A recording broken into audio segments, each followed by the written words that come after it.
주셔서 잘 듣고 잘 깨달아 잘 행할 수 있도록 인도하여 주시옵소서. 구별하여 예물을 드렸사오니 기쁘게 받아 주옵시고 이 예물을 통하여 하나님의 나라를 이루어 주시고 기도 제목을 담아 드렸사오니 기도 제목보다 크신 하나님의 권능을 경험케 하여 주시옵소서. 예수님의 이름으로 기도합니다. 아멘. 찬송가 한 장 부르시겠습니다. 찬송가 383장입니다. 함께 찬양하십시다.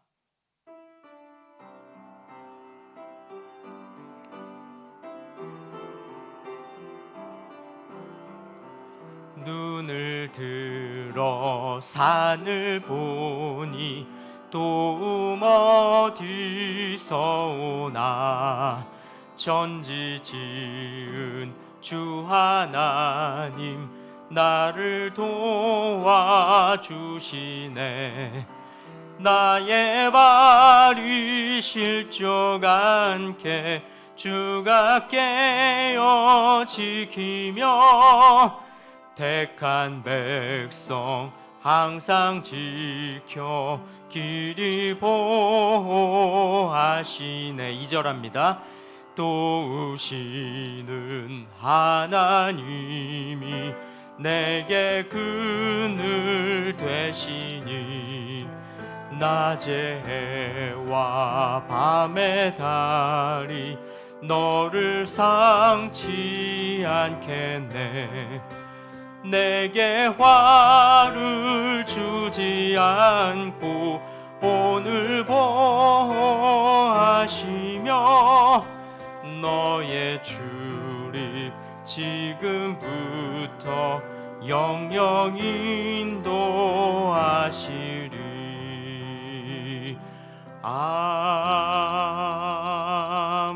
아멘. 여러분, 이 찬양 좋아하십니까?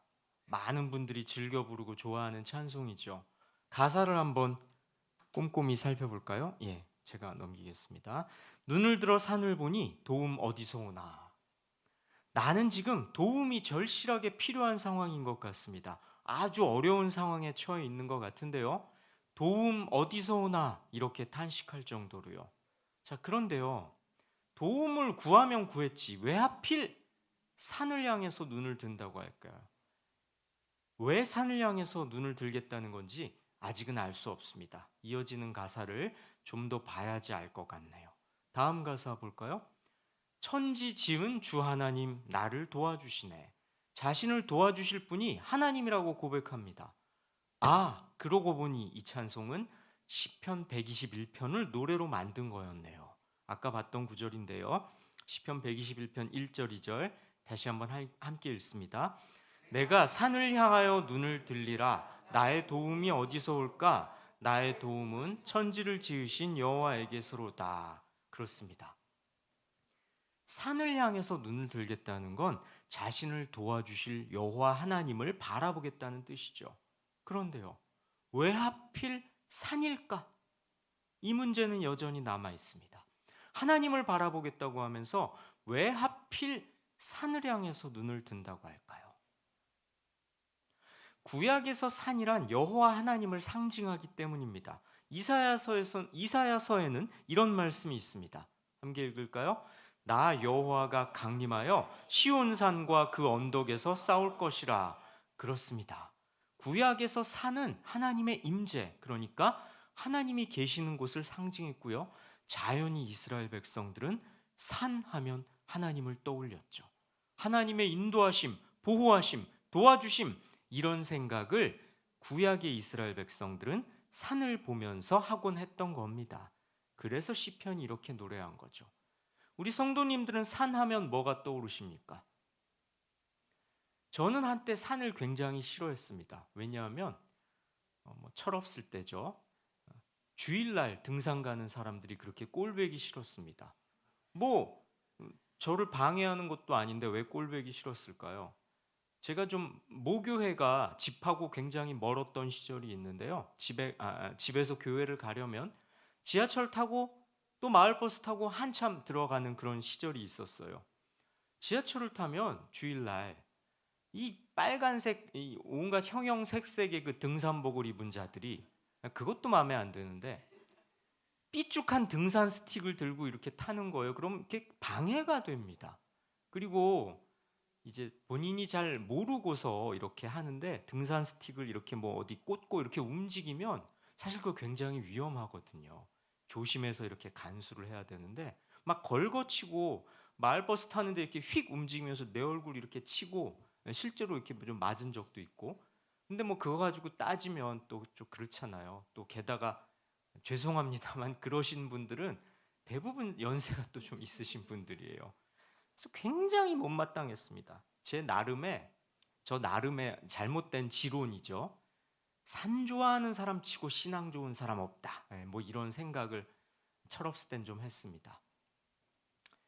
자, 뭐 그랬다는 건데요. 구약의 이스라엘 백성들은 산하면 여호와 하나님을 떠올렸다라는 거예요. 그래서 시편이 이렇게 노래한 겁니다. 다시 한번 읽어볼까요? 내가 산을 향하여 눈을 들리라. 나의 도움이 어디서 올까? 나의 도움은 천지를 지으신 여호와에게서로다. 산을 향하여 눈을 든다는 건 쉽게 말해서 하나님을 바라본다는 거죠. 하나님의 도우심을 앙망한다는 겁니다. 자, 그런데요. 한 가지 더 생각해 볼 것이 있습니다. 하나님이 왜 산하고 연결될까요? 왜 시편은 굳이 하나님을 산에다 비유했을까요? 산하면 여러분 뭐가 떠오르십니까? 움직이지 않죠. 그렇습니다. 산이 움직이는 경우는 좀처럼 생각하기 어렵습니다. 마찬가지입니다. 하나님은요, 우리 인간들처럼 이랬다 저랬다 하는 분이 아닙니다. 변덕스럽거나 즉흥적인 분이 아니죠. 산처럼 우직하게 변함없으신 분입니다. 그러니 우리가 정말로 믿고 따를 수 있는 분임에 틀림없죠. 변치 않는 하나님을 전적으로 신뢰하라. 이 시편은 우리에게 말씀하고 있습니다. 그런 의미를 우리 인간들에게 깨닫게 하고자 하나님께서 계시하셔서 산이라는 소재를 하나님을 상징하는 데 사용하게끔 인간 기록자를 통하여 그렇게 기록하신 거죠. 자, 그러니까요. 내가 산을 향하여 눈을 들리라 이런 구절에서 우리는 변치 않는 하나님을 신뢰해야겠구나 이런 묵상을 해야 하고 또 할 수 있는 것이죠. 그런데요. 이 고백에서 정말로 중요한 건 하나님이 변치 않는 분이다 이거보다는요. 하나님만이 우리의 도움이 되신다 이런 의미인 겁니다. 이게 좀 더 중요한 것 같습니다. 성도 여러분, 진정한 도움이란 사람에게서 오는 게 아닙니다. 여호와 하나님에게서 오지요. 이 사실을 믿으시기 바랍니다. 여러분은 어떻습니까? 어려움이 닥쳤을 때 가장 먼저 무엇을 찾으십니까? 전화기부터 찾지는 않으십니까? 가까운 친구한테 하소연하려고요. 물론 그것도 도움이 되고 필요합니다. 하지만요, 사람은 진정한 도움이 될 수 없습니다. 우리 인간이란 너무나 연약하고 죄성을 버릴 수 없는 존재들이기 때문이죠. 게다가요, 상황에 따라 쉽게 흔들리고 변하기 쉬운 존재들이기 때문입니다. 성도 여러분, 어려움이 닥쳐서 도움이 필요할 때 하나님을 향해 눈을 드시기 바랍니다. 자, 아까 봤던 2절 말씀인데요. 나의 도움은 천지를 지으신 여호와에게서로다. 천지를 지으신 분이 여호와시다. 시인은 분명하게 고백합니다. 그래서 환난 중에 여호와께 부르짖는 거죠. 천지를 만드신 분이 하나님이라면 문제를 주신 분도 하나님이시고 문제의 해결책을 가진 분도 하나님입니다. 이 사실을 믿으신다면 문제를 통해 역사하시는 하나님을 더욱 의지하시기 바랍니다. 그런 의미를 가슴에 새기면서 찬송가 다시 한번 불러볼까요? 그냥 하겠습니다. 눈을 들어 산을 보니 도움 어디서 오나 천지 지은 주 하나님 나를 도와주시네. 나의 발이 실족 않게 주가 깨어 지키며 택한 백성 항상 지켜 길이 보호하시네. 우리의 발이 실족하지 않게끔 주님께서 깨어서 지켜주신다고 합니다. 당신께서 택하신 백성을 항상 지켜주시고 길이 보호해 주신다고 노래하죠. 자, 이 찬송가는 시편 121편을 노래로 만든 거라고 했죠. 시편 말씀 보겠습니다. 함께 읽을까요? 여호와께서 너를 실족하지 아니하게 하시며 너를 지키시는 이가 졸지 아니하시리로다. 이스라엘을 지키시는 이는 졸지도 아니하시고 주무시지도 아니하시리로다.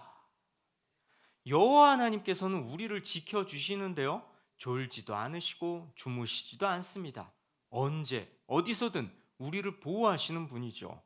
이 말씀은요, 두 가지 의미를 우리에게 던져줍니다. 먼저는요, 하나님께서 우리에게 그토록 든든한 보호자가 되어주신다는 거죠. 세상 일이 그렇지 않습니까?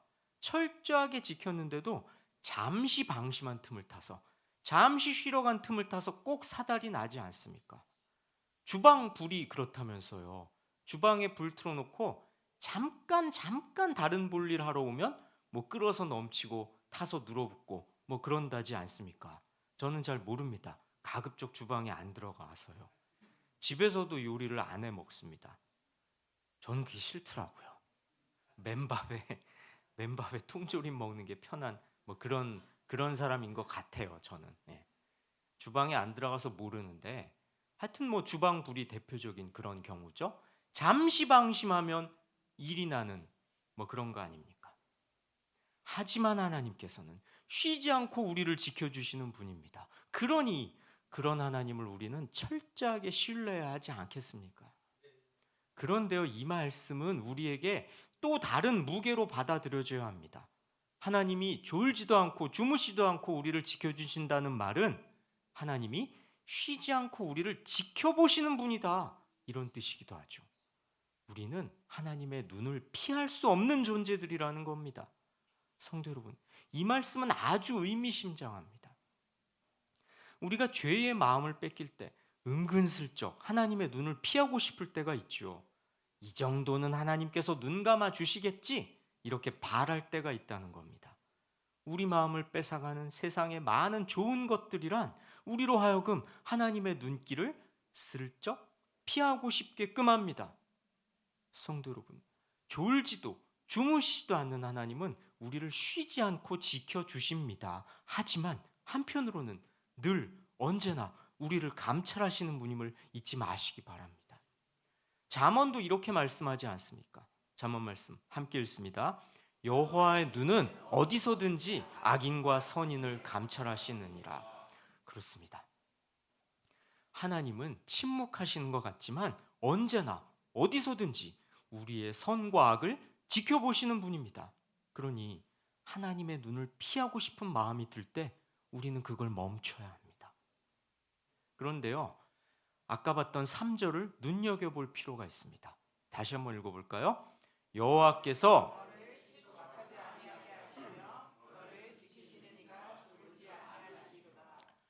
여호와 하나님께서 우리를 실족하지 않게 하신다고 하죠. 조금 의아하지 않습니까?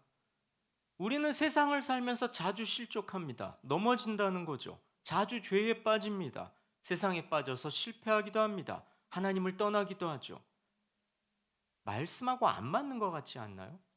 저 말씀대로라면 하나님은 아예 우리를 넘어지지 않게끔 사전에 잡아주셔야 하는 거 아닐까요? 졸지도 주무시지도 않고 지켜주신다면 우리 중에 실족하는 이는 없어야 되는 거 아닐까요? 그런데 현실은 그렇지 않잖아요. 말씀이 틀린 걸까요? 여러분, 이 말씀은 이런 뜻입니다. 여기서 실족한다라는 말은요, 마지막 때에 심판받는 걸 의미합니다. 하나님께서는 우리가 마지막 때에 심판받지 않게 하시려고 때로 우리에게 어려움과 좌절을 주시기도 한다는 겁니다. 여러분, 실패 없이 승승장구하는 게 마냥 복은 아닐 수 있습니다. 왜냐하면 그러다가 하나님을 잊어버릴 수 있기 때문이죠. 그러다가 하나님이 아니라 세상을 사랑하게 될 수도 있기 때문입니다. 그렇기 때문에 하나님께서는 때로 우리를 실패하게 하시고 때로 우리에게 고난을 주셔서 우리를 죄에서 건지십니다. 우리가 이 땅에서 잘 먹고 잘 살지는 못하게 되더라도 마지막 때에 심판받지 않게끔 하시려고 우리를 넘어뜨리기도 하십니다. 성도 여러분, 그러니 우리는 문제를 만날 때마다 그 배후에 계시는 하나님을 신뢰해야 합니다. 성도에게 닥친 고난이란 오히려 은혜일 수 있습니다. 우리에게 문제를 주시고 고난을 주시고 우리를 넘어뜨리시면서까지 우리를 죄에서 건지시고 심판받지 않게 하시려는 하나님의 그 사랑을 우리는 깊이 가슴에 새겨야 합니다. 그 사실을 믿으신다면 나의 도움은 천지를 지으신 여호와에게서로다, 이렇게 고백할 수 있을 겁니다. 문제를 주신 분이 하나님이시기에 그 문제를 통해 이루고자 하시는 하나님의 뜻을 우리는 묵상해야 합니다. 나에게 왜 이런 감당 못할 어려움을 주셨을까? 나에게 왜 이런 좌절과 슬픔을 주셨을까? 사랑의 하나님이라면서, 그렇게 하시면서까지 우리를 죄에서 지켜주시는, 졸지도 주무시지도 않고 우리를 감찰하시는 그 하나님의 위대한 섭리를 우리는 찬양해야 합니다. 자, 그럼 그 의미를 되새기면서 찬송 다시 한번 불러볼까요? 눈을 들어 산을 보니 도움 어디서 오나, 천지 지은 주 하나님 나를 도와주시네. 나의 발이 실족 않게 주가 깨어 지키며 택한 백성 항상 지켜 길이 보호하시네. 도우시는 하나님이 내게 그늘 되시니, 낮의 해와 밤의 달이 너를 상치 않겠네. 내게 화를 주지 않고 혼을 보호하시며 너의 출입 지금부터 영영 인도하시리. 아멘. 자, 2절에서는 이렇게 노래하네요. 도우시는 하나님이 내게 그늘 되시니 낮의 해와 밤의 달이 너를 상치 않겠네. 이 가사도 마찬가지입니다. 시편 121편을 노래로 만든 건데요. 여호와는 너를 지키시는 이시라. 여호와께서 내 오른쪽에서 내 그늘이 되시나니. 하나님께서 성도를 지키시는 분이라고 다시 한번 노래하는데요. 하필 오른쪽에서 그늘이 되신다고 합니다. 왜 하필 오른쪽일까요? 왼쪽이면 안 되는 이유라도 있을까요? 구약 시대도 지금처럼 오른쪽이 왼쪽보다 좋았던 것 같습니다. 왜 우리 민족도 옛날에 영의정 다음에 좌의정이 아니라 우의정이지 않았습니까? 마찬가지였던 거죠. 자, 이 설교자가 설교 준비하면서 아이쿠 이거 오른쪽 왼쪽 이것도 이상하게 들리는 거 아니야? 이런 고민을 잠시 했는데요. 서글펐습니다. 설교자가 말씀 갖고 설교 준비하면서 이 세상의 눈치를 봐야 되는 악한 세태. 큰일이네. 뭐 이런 생각 들었습니다. 뭐 이렇게 들으실 분이 없을 거라고 저는 굳게 믿고요. 구약 시대도 영의정, 우의정, 좌의정 할 정도로 오른쪽이 뭐 좀 더 좋았던 것 같아요. 그 시대 사람들의 정서에. 하나님께서 강한 능력으로 지켜주신다, 이런 의미를 시로 표현하다 보니 오른쪽에서 지켜주신다, 이렇게 노래한 거죠. 시편다운 시적인 표현인 겁니다. 이런 표현은 시편에 자주 등장하죠. 예를 들어 볼까요? 함께 읽습니다. 새 노래로 여호와께 찬송하라. 그의 오른손과 거룩한 팔로 자기를 위하여 구원을 베푸셨음이로다.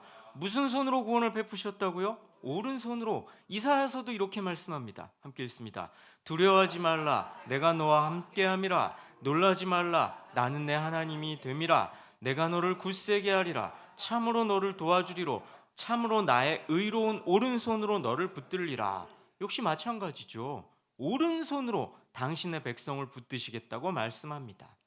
하나님께서 권능으로 지켜주실 테니 그분을 신뢰하라. 이렇게 성경은 말씀합니다. 그런데요, 아까 봤던 5절 좀 더 살펴볼 필요가 있습니다.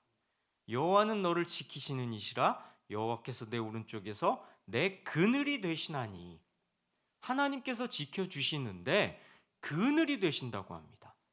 그늘이라는 표현도 눈여겨봐야 되는데요, 시편이 기록된 곳은 오늘날로 치면 팔레스타인 지방입니다. 쉽게 말해서 사막 지역이죠. 태양광선이 타는 듯이 내리는 사막, 얼마나 햇빛을 피하고 싶겠습니까? 얼마나 그늘이 간절할까요? 그때 하나님께서 권능으로 피할 곳이 되어주신다는 겁니다. 그러고 보니 다음 구절도 이렇게 말씀하고 있네요. 낮에 해가 너를 상하게 하지 아니하며 밤의 달도 너를 해하지 아니하리로다. 낮에 해가 상하게 한다고요? 팔레스타인 지방에서 태양의 열기가 그만큼 무섭다는 겁니다. 무시무시한 태양의 열기 속에서도 하나님께서 그늘이 되어주시기에 안전할 거라고 시편은 말씀합니다. 엊그제 인터넷을 보니까요, 올해는 이 단풍이 좀 별로라고 합디다. 왜냐하면 햇빛이 좀 작년보다 덜 내리쬐고, 왜 비가 꽤 많이 왔잖아요. 비가 아주 쫙 내리쬐야 이 단풍이 알록달록 이쁜데 올해는 단풍이 좀 별로라서 이렇게 단풍에 좀 기대서 생계를 이렇게 좀 유지하셔야 되는 분들이 한숨이 크다, 뭐 이런 신문 기사를 봤습니다. 우리에게 햇빛은 유익하고 좋고 기분을 좋게 해주지만 팔레스타인 지방에서 장렬하는 태양은 요나서를 보면요, 저 태양 때문에 내가 죽겠다 이렇게 말할 정도였다고 합니다. 자, 그런 무시무시한 태양의 열기 속에서도 하나님께서 그늘이 되어주시니까 안전할 것이다, 이렇게 시편이 노래하고 있다는 거죠. 자, 6절을 다시 한번 보면요, 밤의 달도 노래를 하고 있나요? 달도 마찬가지입니다. 여기서 밤의 달이라는 건요, 달빛이 아니라 밤의 냉기를 말하는 건데요, 사막에서 밤이 되면 언제 그랬냐는 듯이 냉기가 밀려옵니다. 그것 또한 위협적이겠죠. 밤낮으로 쉬지 않고 하나님께서 성도를 지켜주신다고 시편은 말씀하고 있습니다. 성도 여러분, 감당하기 어려운 삶의 무게로 힘겨우십니까? 오른편에서 권능으로 도우시고 지키시는 여호와가 계심을 기억하시기 바랍니다. 우리에게 어려움을 주시면서까지 우리를 구원으로 이끄시려는 하나님의 열심을 믿으시기 바랍니다. 2절을 다시 한번 불러볼까요? 도우시는 하나님이 내게 그늘 되시니 낮의 해와 밤의 달이 너를 상치 않겠네. 내게 화를 주지 않고 오늘 보호하시며 너의 출입 지금부터 영영 인도하시리.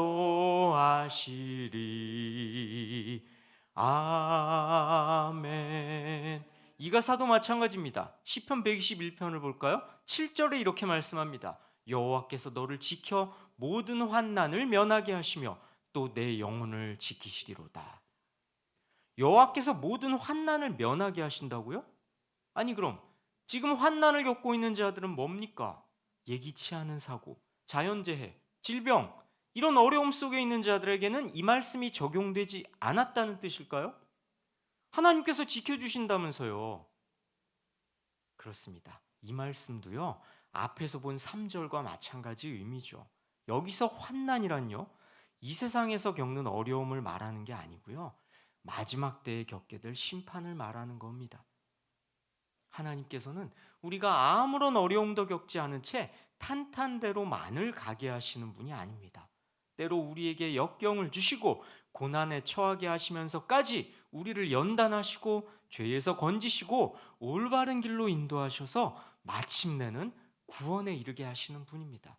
심판 때 구원받게 하신다는 거죠. 그러니 하나님께서는 우리의 육신이 아니라 뭘 지켜주시는 분입니까? 영혼을 지켜주시는 분이죠. 그래서 찬송가 가사도 이렇게 노래하지 않습니까? 내게 화를 주지 않고 혼을 보호하시며. 성도 여러분, 우리가 한 세상을 살면서 육신은 고달프고 고통스럽습니다. 하지만요, 하나님께서 마련해 놓으신 구원의 서정은 인내하며 믿음을 지키는 성도들의 영혼을 천국으로 인도하십니다. 그것이 바로 하나님의 도우심이자 하나님의 지키심이죠. 이 진리를 믿으시기 바랍니다. 이 세상은 녹록지 않습니다. 장렬하는 태양의 열기처럼 우리를 숨막히게 할 때도 있죠. 우리는 각양각색의 고통을 겪습니다. 그때마다 하나님이 정말 계신지, 계시다면 왜 이런 상황을 허락하시는지 우리는 의심하고 갈등하고 번민합니다. 때로 하나님의 눈을 슬쩍 피해 세상에서 위로를 받으려 할 때도 있죠. 하지만 인내로서 믿음을 지킬 때, 참고 견디며 하나님을 붙잡을 때 선악을 낱낱이 감찰하시는 하나님께서 최후 승리를 은혜로 베풀어 주심을 믿으시기 바랍니다. 2절 가사를 보십시다. 너의 출입을 지금부터 영영 인도하신다고 하는데요, 이 가사도 시편 9절 그대로입니다. 121편 8절이 여호와께서 너의 출입을 지금부터 영원까지 지키시리로다, 이렇게 말씀하고 있죠. 출입이 뭔가요? 들어오는 건 나가는 것이죠. 그런데요, 구약에서는 뜻이 조금 다릅니다. 한 인간의 삶 전체를 뜻하죠. 여호와께서 성도의 인생 전체를 책임지고 지키신다는 겁니다. 성도 여러분, 하나님은 우리를 악의 세력으로부터 보호하시는 분입니다. 그렇다고 우리가 죄와 무관한 삶을 살 수 있다는 건 아니죠. 하나님은 우리가 악에 빠지지 않도록 우리를 징벌하시고 때로 고통스럽게 하시고 말 못한 아픔을 주심으로써 우리를 선한 길로 인도하십니다. 그 하나님께서는 우리가 하나님을 믿고 따르는 한 일평생 우리를 지켜주십니다. 그 하나님을 여러분 인생의 주인으로 모시기 바랍니다. 여러분, 오늘 살펴본 시편 121편에서 계속 반복되는 구절이 뭔지 아십니까? 지키신다. 그렇습니다. 하나님께서는 성도를 지키시는 분입니다. 부모가 어린 아기한테서 눈을 떼지 않듯이 우리 하나님 아버지께서도 늘 깨어서 지키시고 돌보십니다. 하나님은요, 가장 우리 사정과 필요를 가장 잘 아시고 가장 적절한 방법으로 도우시는 분입니다. 그 하나님을 신뢰하시기 바랍니다. 기가 막힐 웅덩이와 수렁 속에 빠진 것 같을 때 눈을 들어 산을 보는 자, 세상이 아니라 하나님을 보는 자에게 우리 하나님께서는 그분의 권능을 경험하게 하십니다. 하나님께서는 우리가 부르짖을 때 외면하지 않으십니다. 절망적인 상황을 기쁨으로 바꿔주시기도 합니다. 때로 우리의 상황이 변함이 없을 수도 있습니다. 그럴지라도 우리를 어려움 가운데 내버려 두시는 것 같을지라도 마침내는 우리 영혼을 천국으로 인도하시는 분입니다. 그 하나님을 신뢰하시는 믿음의 인생길 걸어가시길 주님의 이름으로 권면하고 축원합니다. 함께 찬양